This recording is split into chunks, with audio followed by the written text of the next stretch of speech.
अस्सलामुअलैकुम friends, I am doctor Nazia and welcome back to my channel.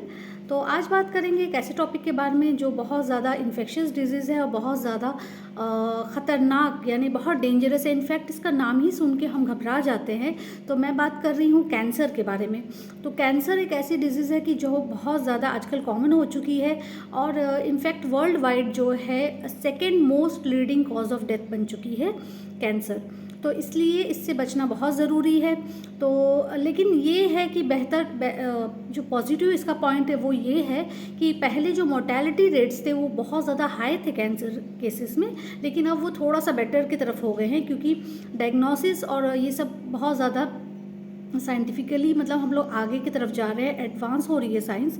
तो इस वजह से डिटेक्ट हो रहा है तो फिर वो जल्दी ट्रीट हो जा रहा है। तो इसी के बारे में मैं आज बात करूंगी। तो मैं इस वीडियो को फुल वॉच ज़रूर करिएगा क्योंकि मैं इसमें आपको कॉजेज़ भी बताऊंगी और सबसे इम्पॉर्टेंट कि मैं आपको कुछ सिम्टम्स बताऊंगी, यानी कुछ इनिशियली जो हमें सिम्टम्स नज़र आते हैं जिससे हम समझ सकें कि हो सकता है कि शायद हमारी बॉडी में कहीं कैंसर डेवलप हो रहा हो, ताकि हम उसका ट्रीटमेंट अर्ली से अर्ली कर सकें, क्योंकि जल्दी ही इसका ट्रीटमेंट होना चाहिए। अगर वो आगे तक पहुंच गया तो फिर वो बहुत ही ख़तरनाक बीमारी बन जाती है। तो इसलिए वीडियो को ज़रूर फुल वॉच करिएगा। तो सबसे पहले देखते हैं कि कैंसर एक्चुअली होता क्या है। तो कैंसर एक्चुअली होता है ये कि कैंसर सेल्स हमारी बॉडी में डेवलप हो जाते हैं जो बहुत ज़्यादा अनकंट्रोल्ड वे में डिवाइड होने लगते हैं, बे इंतहा अनकंट्रोल्ड वे में, बहुत तेज़ी से।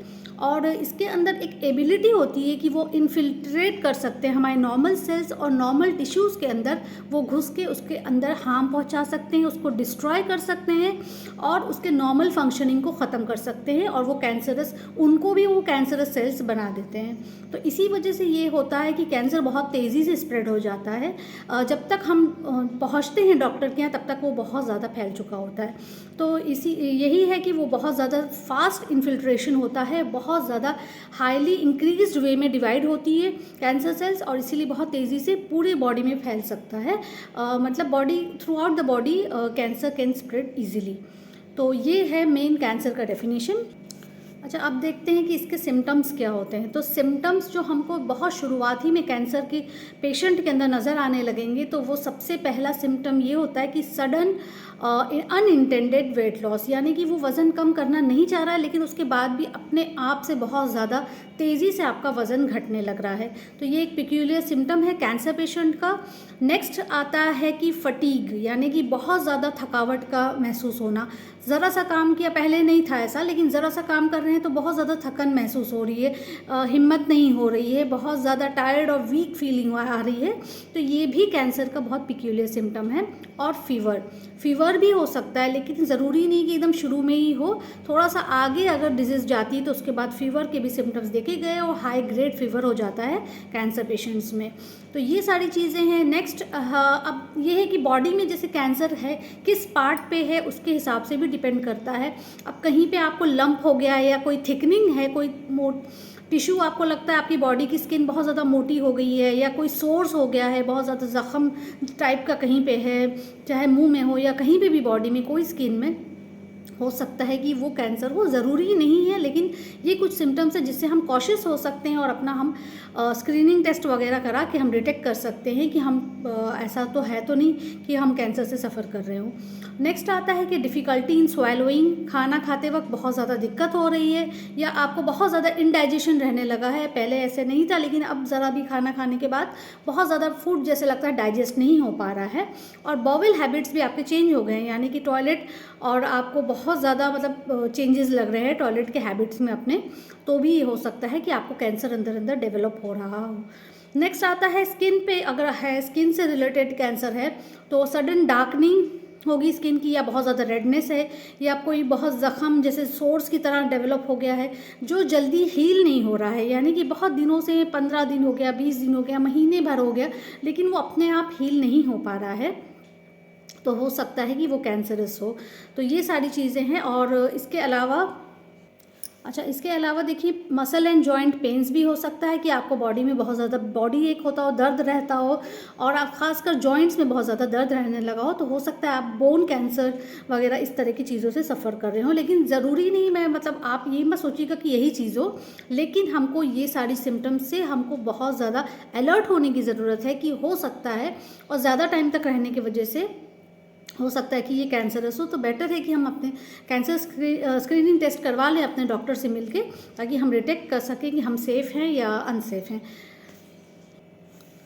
तो कॉज देखिए, इसका कॉज तो कुछ ऐसा परफेक्टली नोन कॉज नहीं है, लेकिन जब कैंसर जिस बॉडी में होता है तो उसके डीएनए सेल्स जो होते हैं वो सेल्स के अंदर ही बहुत ज़्यादा रैपिडली ग्रो होने लगते हैं और बहुत ज़्यादा स्प्रेड होने लगते हैं बहुत तेज़ी से। और क्या करते हैं, वो जो नॉर्मल सेल्स है उनके फंक्शनिंग को रोक देते हैं, यानी नॉर्मल सेल्स जो होते हैं वो सोचना बंद कर देते हैं कि अब हमें क्या फंक्शन करना है, और वो कैंसरस टिश्यू ही के हिसाब से एक्ट करने लगते हैं। तो ये काम करती है कैंसर सेल्स जो हमारे डीएनए में डेवलप होती है। तो जेनेटिकली ये सारे कॉजेज़ हो सकते हैं जिनके वजह से हमें कैंसर डेवलप हो सकता है। अब देखते हैं कि प्रिवेंशन, यानी कि अगर आप चाहते हैं कि आपकी बॉडी में कैंसर जैसी ख़तरनाक और बहुत ज़्यादा जानलेवा बीमारी जो है वो ना हो सके, तो उसके लिए आपको क्या प्रिवेंशन करना चाहिए। कुछ 5-6 पॉइंट्स हैं जो आपको ध्यान में रखना चाहिए, उसके हिसाब से आप रहिए तो आप ज़रूर कैंसर जैसी बड़ी बीमारी से बचे रहेंगे। सबसे पहले इसके लिए हमें टिप्स ये है कि हमें हेल्दी डाइट लेना चाहिए। डाइट ऐसी जो न्यूट्रिशियस हो, यानी कि जो नुकसान ना करे। और इसका मतलब ये नहीं कि आपको खाली पेट रहना है दिन भर, इस तरह से भी नहीं, आपको न्यूट्रिशियस डाइट लेना है और टाइम टू टाइम खाना खाना चाहिए। ये नहीं कि आप स्किप कर रहे हैं, कभी बहुत ज़्यादा खा लिया कभी स्किप कर दिया, ऐसा नहीं है। टाइम टू टाइम आप खाइए और अपना हेल्दी डाइट मैनेज करिए, तो आप इस तरह की चीज़ों से बचे रहेंगे। नेक्स्ट आता है कि आप अपना वेट मैनेज करिए, आप अपना वेट चेक करते रहिए। अगर आप एक्सीड हो रहे हैं अपने वेट हाइट वगैरह की वजह से, एज के रिलेटेड आप अपना वेट से ज़्यादा एक्सीड हो रहे हैं, तो आप उसको कंट्रोल करिए एक्सरसाइज वगैरह से। और हाँ, एक्सरसाइज अपनी बॉडी में लाइफ में ज़रूर लाइए, मतलब डेली कम से कम 30 मिनट्स आपको वॉक या कोई भी तरह की एक्सरसाइज आपको करनी ही करनी है, ताकि आपकी बॉडी एक्टिव रहे और कैंसर सेल्स आपकी बॉडी में डेवलप ना हो सके। क्योंकि अनहेल्दी डाइट और जो बहुत लेमैन होते हैं, जो बिल्कुल काम वाम नहीं कर सकते, एक जगह बैठे रहने वाला काम करते हैं, उनमें ज़्यादातर देखा गया है कैंसर सेल्स डेवलप हो जाती हैं।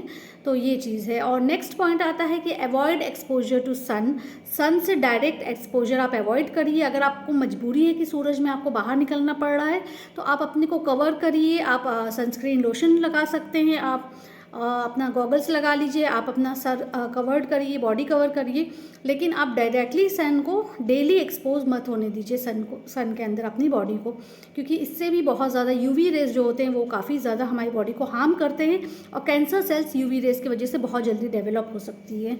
और नेक्स्ट पॉइंट ये है कि आप स्मोकिंग और अल्कोहल इंटेक को बहुत ज़्यादा कम करिए, रिड्यूस करिए या स्टॉप करिए, क्योंकि ये बहुत ज़्यादा कॉज कर सकता है, मतलब बहुत मेजर कॉज है कैंसर का। स्मोकिंग एंड अल्कोहल इंटेक दोनों को आपको बंद करना है या एकदम से रिड्यूस करना है।